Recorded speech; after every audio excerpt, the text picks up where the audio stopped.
Today we've got quite a few young people in the room where we're trying to get a whole range of different ideas from different people's perspectives to feed into our business vision.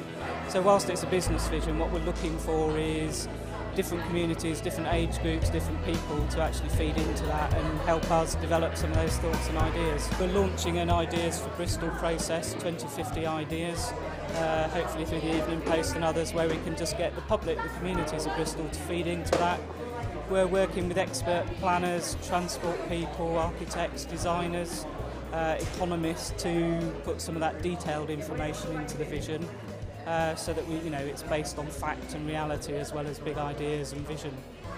Well, today's really engaging those children who in 40 years' time will be the managers, will be the chief executives of Bristol region. In looking around elsewhere in other places, particularly we saw the project that Chicago had 100 years ago, where they embodied their ambitions in a book. We saw it's something that this city and this city region really could follow.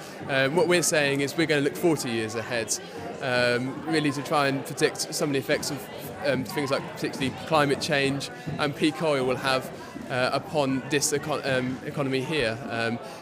This area has seen successful growth over the past few decades, and we're really keen to see that growth continue over the next few decades, and we feel that by securing now some of these projects and identifying them, we can secure our long-term prosperity.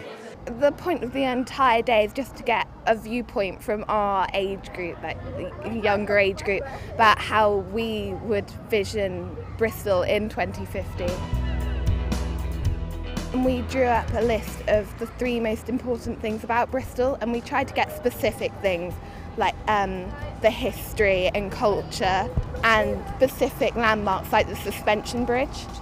Is there anything we can add in with the creative artists to sum the physical part of what they've brought to Bristol? Lots of people saying about the Balloon Festival, and that's something that's quite unique to Bristol. There's like the creative side, like the comedians and the art and everything, and then there's the engineering like Brunel and Concord and Egg3 and all that stuff.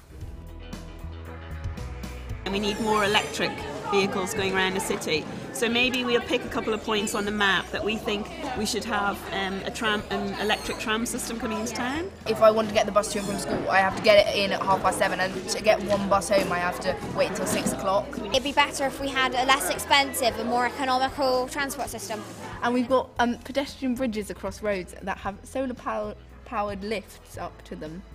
The bridges, Bristol is one of those cities that's divided by water, so actually improving our connectivity by enabling people to get across that water. We also had a cycle sharing system, and we also put down a tram, and we tried to make the city more pedestrian friendly. Well, I think we need to put some kind of renewable energy plant in the river, which would create more jobs. And we also built a tidal barge there for hydropower, and that was ways so that we could power the city with energy. And then with transport, we thought we wanted less pollution and less cars on the road. Are we bored with the way houses look and feel at the moment? Are we thinking about them in the right kind of way? So I think that's quite an interesting one, because it's a conversation planners and architects have all the time, and perhaps we're just not innovative enough. Because Bristol doesn't have very many green spaces, but we have got the downs, and without the downs and stuff, we wouldn't be able to have the Race for Life or any of the other important things that go on there, like charity raising events. We want there to be more green spaces, more kind of like parks and trees and spaces to walk, because at the moment we're just getting more and more built up, so all the green spaces are going. We also thought about food and food miles, so we tried to make places where we could have more allotments. Say the river underneath the suspension bridge, because it's like always really muddy. Like what they showed on the pictures, like a nice clean river with somewhere that you can walk by it. Like a better football stadium or rugby ground. So there's the sport aspect, and then like a music arena like the O2 up in London, but maybe smaller. The education could kind of run as a theme more through all sorts of other areas. in other buildings and other places and bring things together and be much more mobile. I think from today, twofold really. One is to get engagement and start people that have different kind of backgrounds and different areas talking about what we're doing. So it's not just my business members back at the Chamber of Commerce talking about it, it's school children, it's other people engaged in the process. And secondly, I suppose, to see what ideas come out of it. Often when you work with younger people, you get a whole range of different ideas because they're a lot less constrained than some of us are. It's made us like think about what the consequences of what we're doing now. Say because we're using all the fossil fuels now, so we think, will we be still using aeroplanes and stuff that use all those later on, and what effect they'll have. Kind of our choice on the future. It makes us feel like we have an effect on what's going to happen rather than the government or whoever make it exactly how they want it to be. If some of our ideas do get put through and then in 2050 we can say, oh yeah, I thought of that. It's really good as it is today, but there's always room for improvement and everything. Part of developing the vision, the whole process for it, is about getting people to think longer term, getting people to think bigger ideas. At the moment we don't feel that's happening as much as it could in Bristol. There's a lot of planning for 5 to 10 years forward, but not much beyond that, and we get quite scared when we think about big things and difficult things, whereas if you think about it over a 40-year period, it's actually easier to think about things that are too challenging at the moment.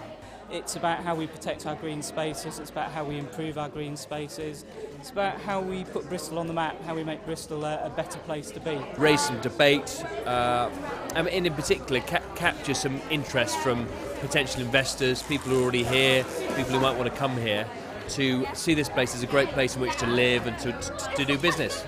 We're hoping to produce a children's, young person's book alongside our main book. So we hope a lot of their ideas could be fed into this. We're never going to have all the answers, but we're raising enough of the questions and thinking from a city perspective on what the place might look like.